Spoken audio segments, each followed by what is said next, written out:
11 सितंबर 2001 का दिन अमेरिका के न्यूयॉर्क के लिए एक आम दिन की तरह शुरू हुआ था, लेकिन सुबह के 10 बजते बजते दुनिया के सबसे खतरनाक टेररिस्ट अटैक के दिन के तौर में बदल गया। चुटकी भर में हजारों लोगों की जानें चली गई, गिरती हुई बिल्डिंगें, धुएं से भरा आसमान और चारों तरफ तबाही तबाही। हर किसी के चेहरे पे सिर्फ डर का खौफ था। दुनिया के हर न्यूज चैनल से सिर्फ एक ही खबर आ रही थी, अमेरिका इज अंडर अटैक। इस अटैक के बाद अमेरिका ने टेररिज्म के अगेंस्ट एक वॉर छेड़ दी, जिसमें जाने कितने मासूम लोगों की जाने गई। इस वॉर में जो देश तबाह हो गए उनमें से एक इराक और अफगानिस्तान था। आज के इस वीडियो में जानते हैं कि 9/11 अटैक क्या था, उस दिन हुआ क्या, अमेरिका ने इस अटैक का बदला आखिर कैसे लिया। Has crashed into the World Trade Center. Two planes have crashed into the World Trade Center in New York. There have been a series of terrorist attacks in the United States. Pictures just in showed the building already on fire. 11 सितंबर 2001 की सुबह का दिन था। America का New York शहर अपने हर रोज की तरह अपने काम में बिजी था। करीब सुबह के 8 बजे अमेरिका के प्रेसिडेंट जॉर्ज बुश एक स्कूल इवेंट को अटेंड कर रहे थे कि तभी अचानक से एक प्लेन अमेरिका की सबसे ऊंची बिल्डिंग वर्ल्ड ट्रेड सेंटर से आकर टकरा जाता है।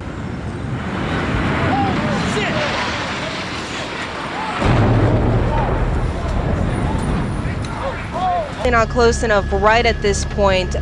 We are following the smoke in the air right now. ये अमेरिकन एयरलाइंस फ्लाइट 11 थी, जो बोस्टन के इंटरनेशनल एयरपोर्ट से लॉस एंजल्स के लिए जा रही थी। इस एरोप्लेन में लगभग 92 लोग मौजूद थे। इस फ्लाइट के टेक ऑफ करने के लगभग 15 मिनट बाद पता चला कि इसमें 5 हाईजैकर्स थे। इन हाईजैकर्स ने एरोप्लेन हाईजैक कर लिया था। इनमें से एक मोहम्मद अत्ता था, जिसको पायलट की तरह ट्रेन किया गया था, जो कि एक इजिप्शियन सिटीजन और उसकी उम्र 33 साल थी, जो कि जबरदस्ती प्लेन के कॉकपिट में घुस गया और एरोप्लेन का कंट्रोल छीन लेता है और एरोप्लेन को सीधे वर्ल्ड ट्रेड सेंटर की ओर टर्न कर दिया। ये एक कॉर्पोरेट ऑफिस बिल्डिंग थी। इस दौरान बिल्डिंग में करीब 16,000 लोग मौजूद थे। हाईजैकर्स ने इस उड़ते हुए प्लेन को एक हथियार की तरह वर्ल्ड ट्रेड सेंटर के नॉर्थ टावर से टकरा दिया।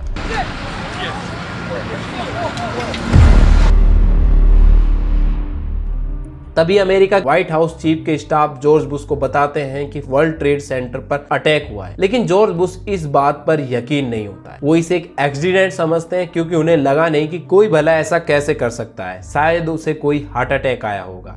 लोग अभी समझ नहीं पा रहे थे कि आखिर क्या हो रहा है। इसे एक एक्सीडेंट समझकर बिल्डिंग को रेस्क्यू किया जा रहा था। इस एक्सीडेंट के 17 मिनट बाद पता चलता है कि यूनाइटेड एयरलाइंस फ्लाइट 175 को भी हाईजैक कर लिया गया है। 5 हाईजैकर्स ने एक बार फिर से एरोप्लेन का कंट्रोल छीन लिया, एक बार फिर से वर्ल्ड ट्रेड सेंटर की ओर मुड़ते हैं और साउथ टावर से क्रैश करा देते हैं।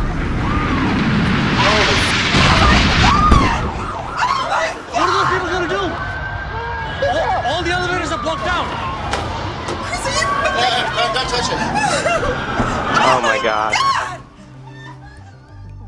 इस बार अमेरिका के प्रेसिडेंट के चीफ ऑफ स्टाफ एंड्रू गेट क्लास में गए और जॉर्ज बुश के कानों में कहा, अमेरिका इज अंडर अटैक। इस बात को सुनकर भी जॉर्ज बुश क्लास में ही रहते हैं और क्लास को कंटिन्यू रखते हैं और अगले 7 मिनट तक ये एक्सरसाइज चलती रहती है। इन 7 मिनटों के अंदर न्यूयॉर्क शहर में हजारों जानें जा चुकी थी और इन 7 मिनटों में ही पूरी दुनिया को पता चल गया था कि अमेरिका को सबसे ऊंची बिल्डिंग वर्ल्ड ट्रेड सेंटर में 2 प्लेन क्रैश हो चुके हैं। इसी बीच एक और बड़ी खबर आने लगी, 2 और एरोप्लेन्स को हाईजैक लिया गया है। एक थी अमेरिकन एयरलाइंस की फ्लाइट 77 और दूसरी यूनाइटेड एयरलाइंस फ्लाइट 93। फ्लाइट 77 ने वाशिंगटन के इंटरनेशनल एयरपोर्ट से टेक ऑफ किया था और ये फ्लाइट लॉस एंजल्स के लिए जा रही थी और इसमें भी 5 हाईजैकर्स थे, लेकिन इस फ्लाइट के टेक ऑफ होने के आधे घंटे बाद ही ये अपना रास्ता बदलकर वापस वाशिंगटन डीसी की तरफ जाने लग जाती है। इस फ्लाइट को भी हाईजैक कर लिया गया था। दूसरी फ्लाइट 93 जो न्यू जर्सी से कैलिफोर्निया जा रही थी, जाहिर है इसमें 4 हाईजैकर्स थे। दोनों फ्लाइट्स का रास्ता बदलकर वाशिंगटन डीसी कर दिया गया, जो कि अमेरिका की राजधानी है। वाशिंगटन डीसी से थोड़ी ही दूर अमेरिका के डिफेंस डिपार्टमेंट का हेडक्वार्टर पेंटागन था, जो नेशनल सिक्योरिटी मिलिट्री पावर की वजह से अमेरिका के लिए काफी इंपॉर्टेंट बिल्डिंग थी। वर्ल्ड ट्रेड सेंटर टावर्स पर अटैक के बाद हाईजैकर्स का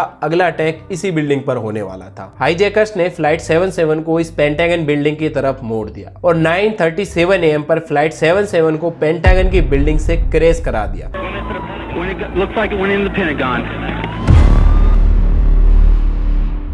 जिससे पेंटागन का एक हिस्सा तबाह हो गया और काफी सारी जानें चली गई। इन 3 अटैक्स के बाद ये तो क्लियर हो गया था कि ये एक पूरी तरह से सोचा समझा गया हुआ टेररिस्ट अटैक है, इसलिए पूरे एयरपोर्ट्स को शट डाउन कर दिया गया। जो भी फ्लाइट हवा में मौजूद थी उन्हें अपने नियरेस्ट एयरपोर्ट पर उतरने के लिए ऑर्डर्स दे दिए गए थे। इन अटैक्स के बाद फंसे हुए बचे लोगों की जान बचाई जा रही थी कि तभी 9:59 AM पर वर्ल्ड ट्रेड सेंटर के साउथ टावर में प्लेन क्रैश की वजह से आग लग चुकी थी और बिल्डिंग का स्ट्रक्चर पूरी तरह से कमजोर हो गया था, जिससे पूरी की पूरी बिल्डिंग ही कोलैप्स कर गई।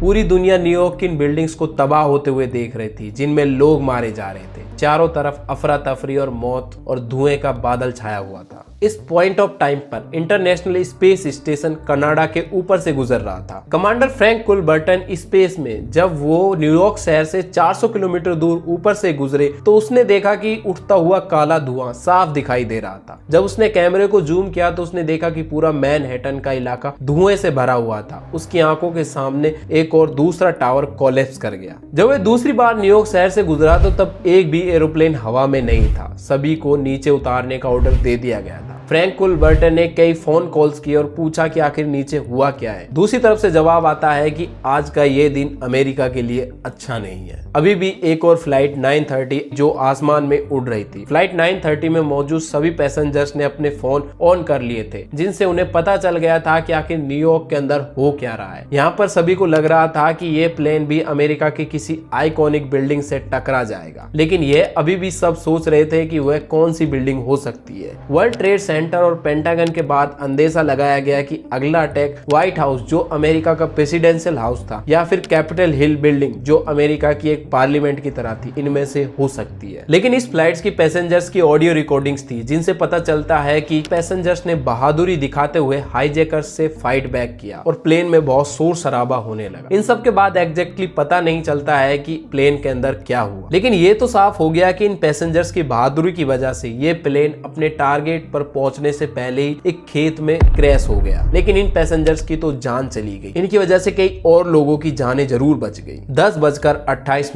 पर वर्ल्ड ट्रेड सेंटर का नॉर्थ टावर भी कोलैप्स कर जाता है।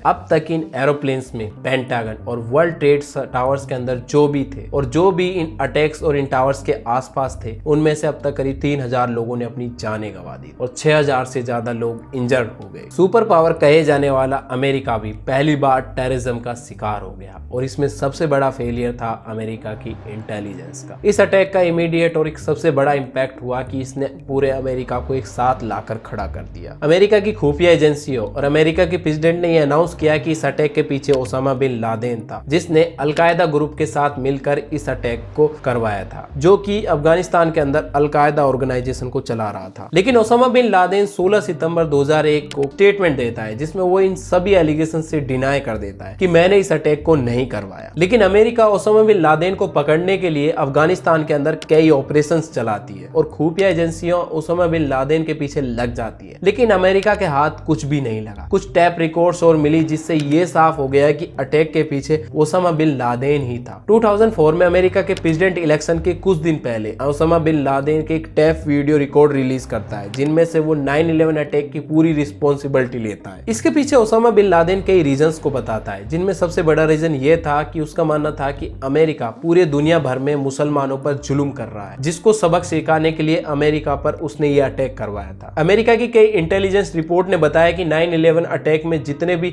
19 हाईजैकर्स शामिल थे, उन सबको ओसामा बिन लादेन ने ट्रेनिंग दी थी और उन्हें धीरे धीरे करके अमेरिका भेज दिया गया। इन लोगों ने अमेरिका में प्लेन उड़ाने की ट्रेनिंग ली और इन सभी के पास वैलिड डॉक्यूमेंट थे, जिसमें अमेरिका के इंटेलिजेंस का एक सबसे बड़ा फेलियर था, जिससे कि अमेरिका की इंटेलिजेंस इन्हें पहचान नहीं कर पाई। हो सकता था कि इससे इतने बड़े अटैक को होने से रोका जा सकता था। 9/11 अटैक में ओसामा बिन लादेन के बाद जिसका सबसे बड़ा नाम आता है वो था पाकिस्तानी टेररिस्ट खालिद शेख मोहम्मद, जो इन अटैक्स का चीफ आर्किटेक्ट आर्किटेक्चर बताया गया। यही इंसान 1993 में वर्ल्ड ट्रेड सेंटर पर बम एक्सप्लोजन में भी शामिल था। इसको और 4 एक्यूज लोगों को गुआंटानामो की जेल में डाल दिया गया। उस पर अभी भी ट्रायल चल रहा है। सभी के चलते अमेरिका ने 9/11 अटैक्स में जो भी शामिल था सबको पकड़ने के लिए एक पेट्रियट एक्ट भी पास किया। अमेरिकन पार्लियामेंट में मौजूद कई पॉलिटिशियंस ने तो इस बिल तक को ठीक से पढ़ा तक नहीं और इस बिल को आसानी से पास कर दिया गया। इस एक्ट ने अमेरिकन गवर्नमेंट को जरूरत से ज्यादा पावर दे दी थी, जिससे वो किसी पर भी टेररिज्म सस्पिशियस होने पर उस पर स्पाई कर सकता था। जुडिशरी की पावर को कम कर दिया गया और इस अटैक ने सभी को कवर किया। इस अटैक के बाद अमेरिका ने अपने ही सिटीजन्स के साथ जो भी कंट्री इन अटैक्स में इन्वॉल्व थी वहां पर भी ऑपरेशन चलाए और उन सबको मार गिराया। इराक, सऊदी अरब के बाद अमेरिका ने सबसे बड़ा ऑपरेशन चलाया अफगानिस्तान के अंदर। लेकिन 10 सालों तक अमेरिका को कुछ भी हाथ नहीं लगा, जिसमें मासूम लोगों की जान ही गई। लेकिन 2011 में ओसामा बिन लादेन को अमेरिका ने पकड़ लिया और इसे मार गिराया। ओसामा बिन लादेन ने 9/11 अटैक के पीछे कई कारण बताए, जैसे कि